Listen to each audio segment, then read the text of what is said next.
A mí en general me parece que en una balanza de riesgos y placeres no compensan mucho. No sé si me explico. O sea, son sustancias bastante peligrosas. Por ejemplo, la datura, el estramonio, si se te va la mano un poco, podrías tener una sobredosis letal. No son raras. Se puede acabar muriendo si te pasas un poco. Y luego los placeres que produce, pues no parecen compensar, porque en lo menos 8 de cada 10 tirando a la baja personas que prueban estas sustancias dicen que han tenido una experiencia muy desagradable y que no les ha merecido la pena. Entonces, no sé, es como que entiendo que la experiencia que se busca al consumir estas sustancias es la de distorsión de la percepción de la realidad, ¿no? Entonces, sustancias alucinógenas como la LSD, la DMT, la psilocibina, la salvia divinorum, pues producen eso con muchos menos riesgos y peligros para la salud. Entonces es como que tomando sustancias como estas, como la manita muscaria o como el estramonio, pues se expone una persona a muchísimos más riesgos, a muchos más peligros, y para tener una experiencia que encima no suele ser descrita como tan agradable. Al contrario, es para una experiencia que suele ser descrita como desagradable. Entonces yo creo que no merece mucho la pena, así viendo el balance de posibles efectos deseados y posibles efectos indeseados, ¿no? Todo esto sin moralismos, vamos, si alguien decide consumir yo no le voy a juzgar, pero yo creo que no merece la pena. Bueno, tiene un efecto vasoconstrictor distinto al de la cocaína, entonces depende un poco de por qué lo preguntes. Si es de cara a las erecciones, pues sí, definitivamente consumir speed, consumir anfetamina, aunque sea por vía oral, dificulta las erecciones normalmente. En cambio, por ejemplo, si fuera de cara a los riesgos, a los posibles daños en el intestino que puede tener tomar estas sustancias por vía oral, pues la anfetamina sí sería, en comparación a la cocaína, más recomendable. O sea, el efecto vasoconstrictor de la cocaína podría producir un daño bastante grave a los intestinos. Por eso no es recomendable bajo ningún concepto comer cocaína, tomar cocaína por vía oral. En cambio, en el caso de la anfetamina, pues no tiene este problema y realmente tomar anfetas por vía oral puede ser menos peligroso que snifarlas y puede ser hasta recomendable en comparación porque se eliminan algunos de los posibles riesgos. No se puede considerar que la resaca sea una especie de síndrome de abstinencia al alcohol, no. Es una teoría que se ha investigado sobre ella, se ha considerado a lo largo de los años, porque, bueno, al fin y al cabo no es nada disparatado, pero yo diría que a día de hoy ya está descartado. En parte porque la resaca aparece siempre después de un consumo agudo de alcohol. Si no se toman las precauciones y se bebe mucho, pues puede aparecer una resaca después de un consumo agudo de alcohol. Entonces, en ese aspecto no puede ser un síndrome de abstinencia porque no existe una adicción física, porque bueno, ninguna sustancia puede producir una adicción física tomándola una sola vez, aunque de algunas se dice que sí, pero no se puede. Entonces, pues como la resaca sí puede aparecer después de tomar alcohol una sola vez, pues ya es un fenómeno distinto. Y en parte también porque, bueno, conocemos el síndrome de abstinencia al alcohol.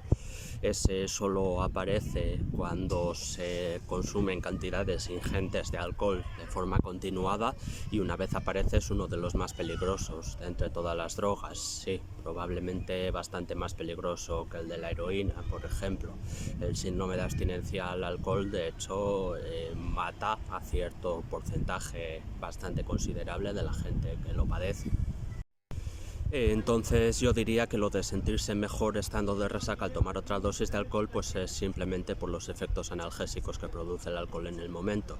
Eso sí, lo que estás haciendo, claro, es posponer la resaca. O sea, no te vas a librar de ella seguramente, sino que la vas a tener con más fuerza dentro de unas horas más. Sí, está bien que avisen, porque la verdad es que así a lo tonto pues termina habiendo unos cuantos medicamentos que pueden servir para dar positivo en el mítico palito de los test policiales. Sobre todo en opiáceos y así que teniendo en cuenta la gran cantidad de medicamentos que puede haber basados en ellos, pues a veces la gente da positivo por un medicamento que ha tomado que ni siquiera sabía que podía dar positivo, pues mismamente como un jarabe de codeína, pues con eso ya das positivo en el control policial. Así que yo recomiendo informarse sobre esto y si es posible, si hay una receta o algún tipo de justificante médico, pues llevarlo en el coche por si acaso. Probablemente, en caso de que no se lleve receta o justificante médico, pues sí se podrá recurrir posteriormente, enseñándolo en otro momento, pero claro, eso ya es un coñazo, porque la multa te la llevas y te impedirán seguir conduciendo y tal, y aunque luego la recurras y recuperes el dinero, pues eso, una putada ya te han hecho, la molestia del momento. Sí, resumiéndolo muchísimo, yo lo de inhalar pegamento rotulador, pues lo agrupo bajo la etiqueta de inhalantes industriales, que no es muy exacta, pero a falta de otra mejor, pues esa es la que uso. Y yo diría que son sustancias con un balance de placeres y riesgos bastante desfavorable, porque pueden producir bastantes daños al organismo y realmente solo producen un colocón, una sensación leve de euforia y de desrealización que no es realmente muy placentera. Ese vendría a ser mi resumen. Para la versión más larga, pues tengo un vídeo en YouTube titulado Entendiendo las drogas inhalantes industriales, en el que hablo bastante más a fondo de todas estas sustancias y de sus consecuencias sobre la salud y efectos. Es recomendable porque así tarda menos en subir, se puede calcular mejor la dosis y se puede notar efectos con una cantidad algo menor. Pero bueno, no es imprescindible. Esto en general se puede aplicar a prácticamente todas las drogas ingeridas. Si tienes el estómago lleno, pues va a tardar más en hacer efecto que si tienes el estómago vacío.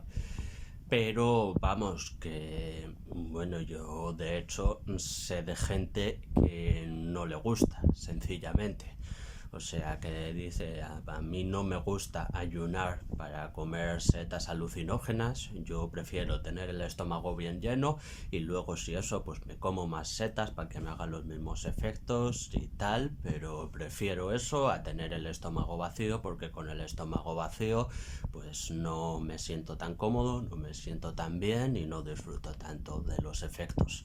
Entonces al final pues es algo que hay que tener en cuenta para saber cuánto van a tardar en subir y tal, pero es una decisión de cada persona si prefiere comerlas en ayunas o con el estómago lleno.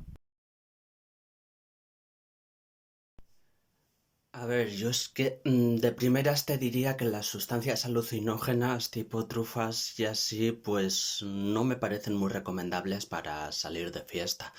Y si encima dices que no te suelen sentar bien ningún tipo de sustancia, pues todavía más, vamos. Quiero decir, es que al final pues es un entorno en el que hay mucha gente, hay muchos estímulos por todas partes. A mí me parece más fácil agobiarse y tener un mal viaje.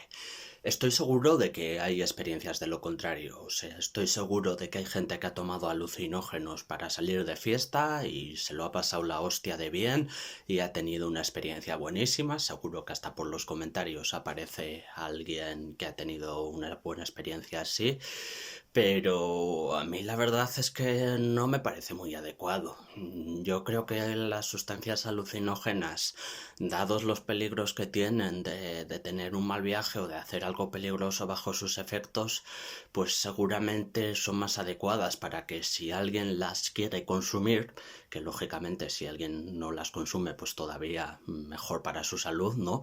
Pero si alguien quisiera consumirlas, pues yo creo que lo más adecuado sería hacerlo en un entorno tranquilo, en un plan de tranqui, no saliendo de fiesta, que seguramente sea mucho más fácil agobiarse y pasarlo mal.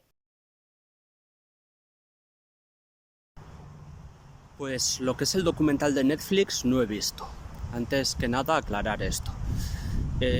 Creo que estoy más o menos al día de lo que se ha investigado en psilocibina y depresión, eso sí, y me parece bastante prometedor.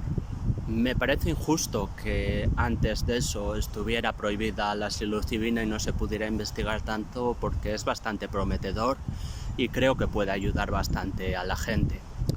Lo que tampoco comparto es flipárselo demasiado. Pensar que como ha estado prohibido y ahora se puede, pues como que es un remedio mágico que había estado escondido y ahora ya todo el mundo se va a curar la depresión de la noche a la mañana y es la hostia y es la panacea, vamos. Eso tampoco.